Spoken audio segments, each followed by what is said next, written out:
Hari Om. Welcome all Kalki Narayanan to Vishnu Gita lesson number 8.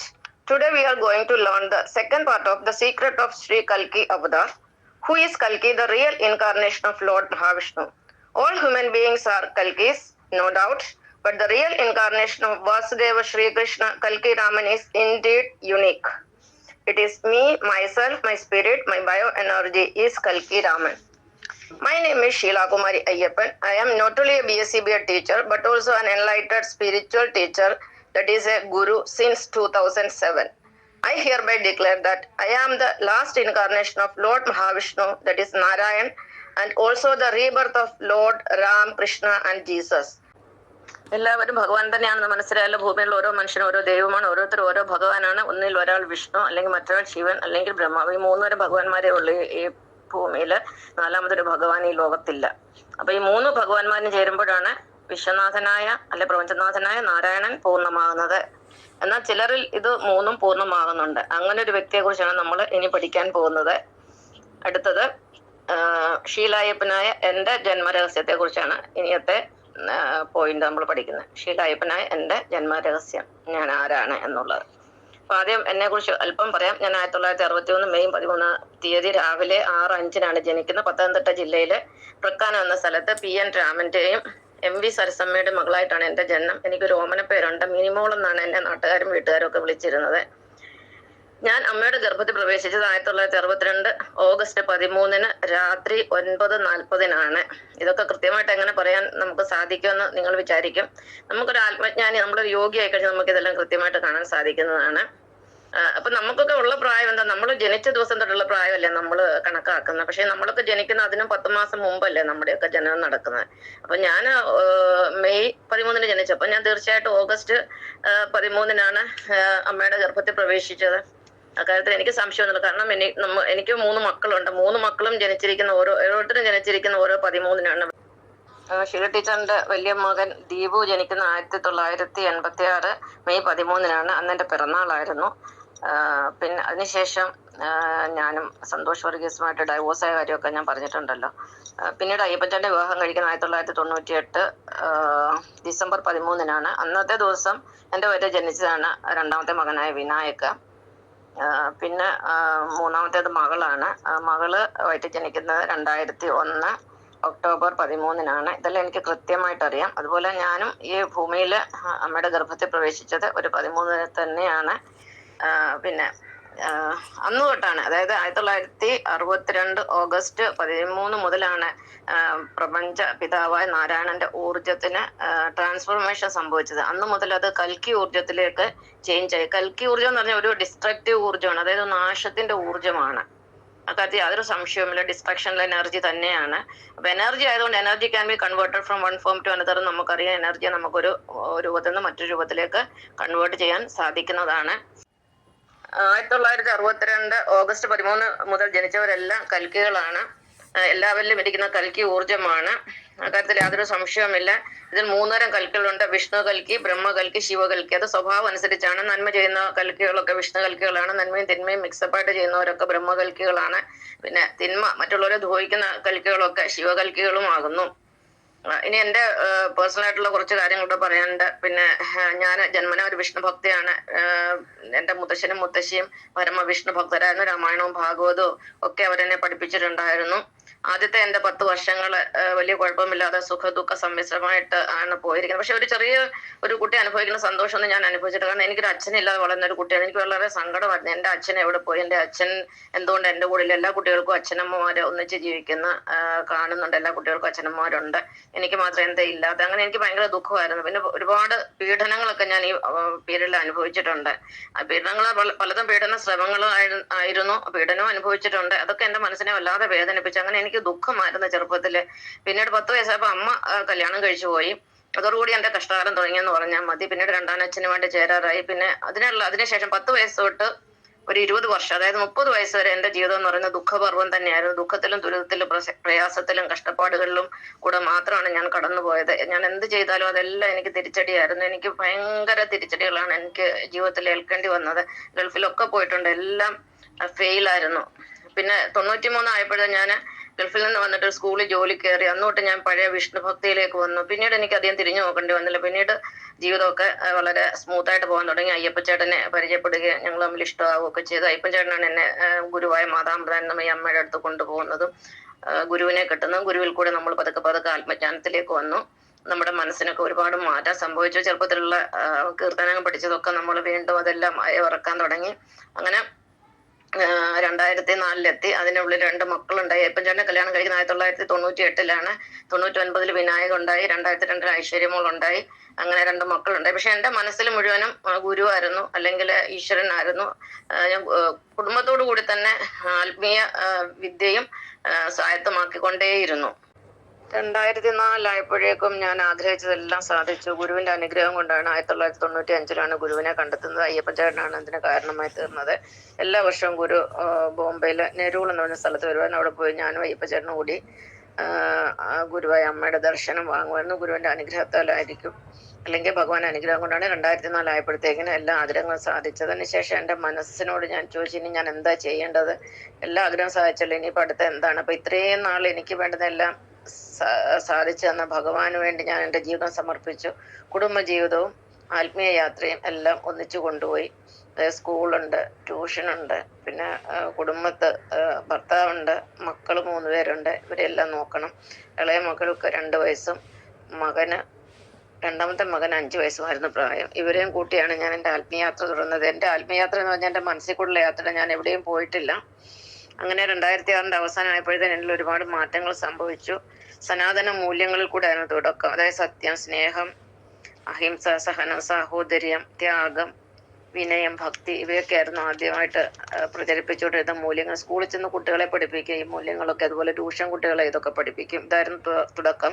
അങ്ങനെ 2007 ജനുവരി 26 സ്കൂളിൽ republic day celebration നടക്കുമായിരുന്നു. ഒരിക്കലും മൈക്കിൽ കൂടി പ്രസംഗിക്കുകയോ ഒന്നും ചെയ്യാത്ത ഞാൻ പെട്ടെന്ന് സ്റ്റേജിൽ കയറി ചെന്ന് മൈക്ക് തട്ടിപ്പറിച്ചിട്ട് ഞാനങ്ങ് പ്രസംഗം തുടങ്ങി. ഇംഗ്ലീഷിലാണ് പ്രസംഗം തുടങ്ങി. എനിക്കറിയത്തില്ല ഞാൻ എങ്ങനെയാണ് ഈ പ്രസംഗം പറഞ്ഞതെന്ന്. ഏതോ ഒരു ശക്തിയുടെ ഒരു പ്രേരണ എന്ന് വേണേൽ പറയാം. അങ്ങനെ ഞാൻ സ്റ്റേജിൽ കയറി പ്രസംഗിച്ചു.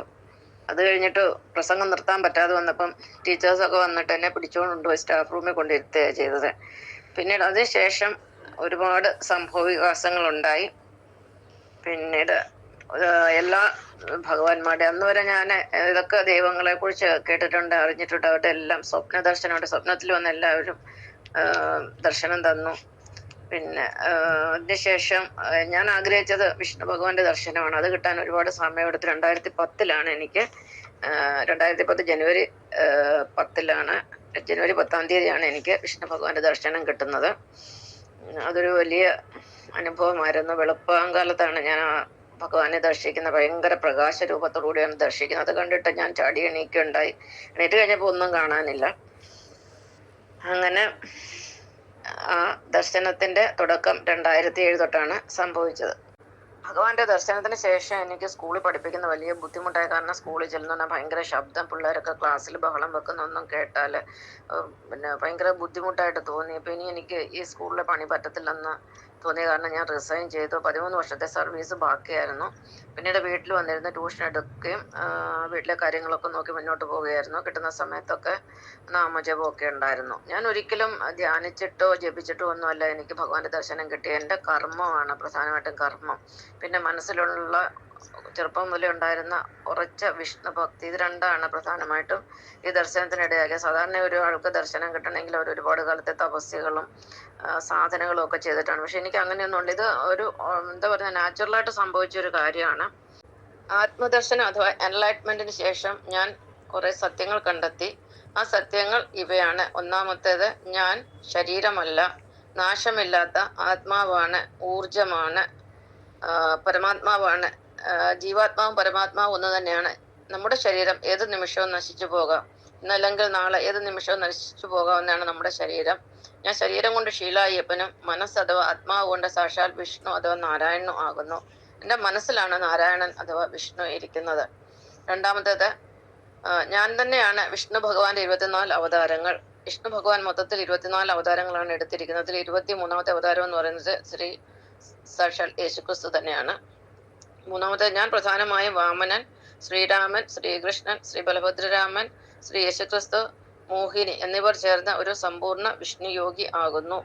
നാലാമത്തേത്, എന്നോടുകൂടി കലിയുഗം അവസാനിക്കുന്നു. അഞ്ചാമത്തേത്, ഞാൻ വന്നിരിക്കുന്ന ഭക്തന്മാരെ രക്ഷിക്കാനും ദുഷ്ടന്മാരെ ശിക്ഷിക്കുവാനുമാണ്, ദുഷ്ടന്മാരെ നിഗ്രഹിക്കാനുമാണ്. പരിത്രാണായ സാധൂന വിനാശായ ച ദുഷ്കൃത. ആറാമത്തേത്, 2026 മൂന്നാം ലോകമഹായുദ്ധം നടക്കും. അതോടെ ദുഷ്ടര അസുരന്മാർ ഇല്ലാതാകും. ഏഴാമത്തേത്, ഞാൻ 2030 കൂടി സനാതന രാജ്യം അഥവാ സ്വർഗരാജ്യം അഥവാ ദേവരാജ്യം അഥവാ രാമരാജ്യം സ്ഥാപിക്കും. എട്ടാമത്തേത്, പല പ്രകൃതി ദുരന്തങ്ങളിൽ കൂടി 67% ജനങ്ങൾ ഭൂമിയിൽ നിന്ന് ഇല്ലാതാകും. ഒൻപതാമത്തേത്, എല്ലാ മനുഷ്യരും സ്വയം കൽക്കി അഥവാ നാരായൺ ആണെന്ന് തിരിച്ചറിയും. പത്താമത്തേത്, രോഗങ്ങളില്ലാത്ത, ദുഃഖങ്ങളില്ലാത്ത, കള്ളന്മാരും കൊലപാതകികളും ബലാത്സംഗികളും തീവ്രവാദികളും ഇല്ലാത്ത ഒരു ദൈവരാജ്യം സ്ഥാപിതമാകും.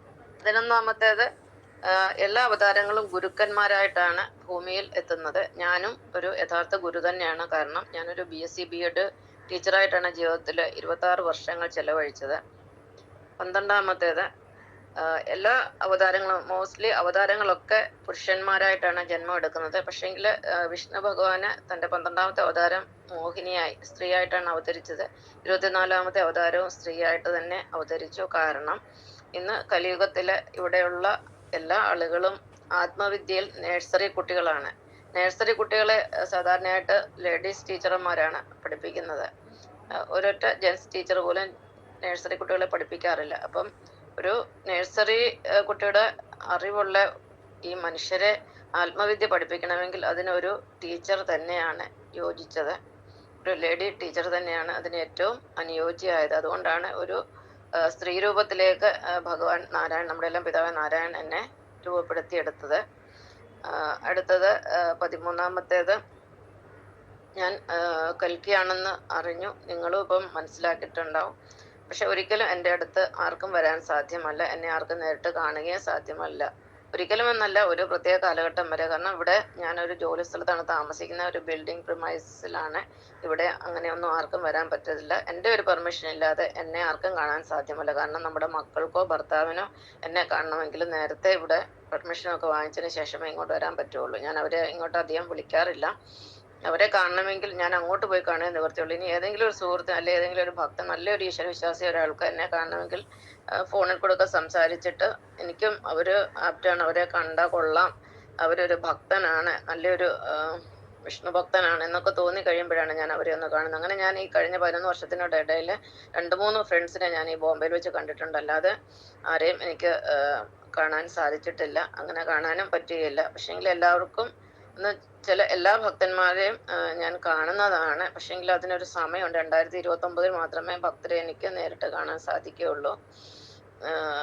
കാരണം കൽക്കിധാം എന്നൊരു ക്ഷേത്രം അല്ലെങ്കിൽ ഒരു സ്ഥാപനം ഈ ഉത്തർപ്രദേശിൽ പണി നടന്നുകൊണ്ടിരിക്കുകയാണ്. 2024 അതിന് മോദിജി തറക്കല്ലിട്ടത്. അതിന്റെ പണി തീരുന്നത് 2029 അന്ന് ഭക്തന്മാരെ അവിടെ വെച്ച് കാണാമെന്നാണ് നമ്മുടെ പിതാവായ പപ്പാജി പറയുന്നത്, നാരായണൻ പറയുന്നതാണ്. ഇനിയും സമയമുണ്ട്.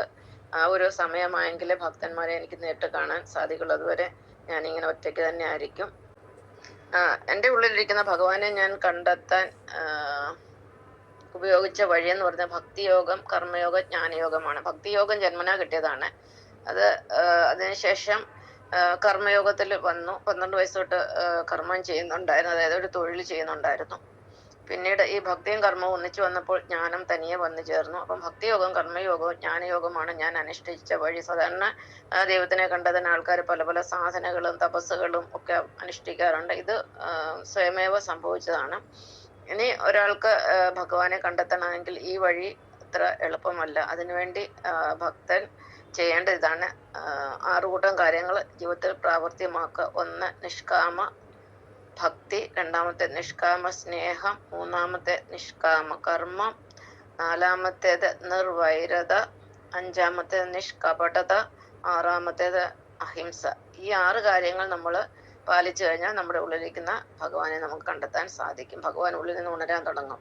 നിഷ്കാമ ഭക്തി എന്ന് പറഞ്ഞാൽ ഒന്നും പ്രതീക്ഷിക്കാതെ ഭഗവാനെ സ്നേഹിക്കുക. 2ാമത് നിഷ്കാമ കർമ്മം എന്ന് പറഞ്ഞാൽ ഒന്നും പ്രതീക്ഷിക്കാതെ നമ്മുടെ കർമ്മം തുടരുക. 3ാമത്തെ നിഷ്കാമ പ്രേമം, എല്ലാവരെയും സ്നേഹിക്കുക, ഒന്നും പ്രതീക്ഷിക്കാതെ സ്നേഹിക്കുക. 4, നിർവൈരത, ആരിലും ഒരു ശതമാനം, ഒരു കണിക പോലും വൈരം അഥവാ വെറുപ്പ്, വിദ്വേഷം ഉണ്ടാവരുത്.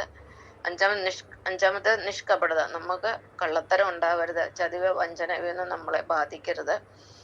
6, അഹിംസ, ഒന്നിനെയും അകാരണമായി ഉപദ്രവിക്കരുത്. ഈ 6 കാര്യങ്ങൾ നമ്മൾ ഫോളോ ചെയ്യാൻ പഠിച്ചാൽ നമുക്ക് തീർച്ചയായിട്ടും നമ്മുടെ ഉള്ളിലിരിക്കുന്ന ഭഗവാനെ കണ്ടെത്താൻ സാധിക്കുന്നതാണ്. ഇതാണ് ഇന്ന് ഞാൻ പറയാൻ ഉദ്ദേശിച്ച കാര്യം. നന്ദി, നമസ്കാരം.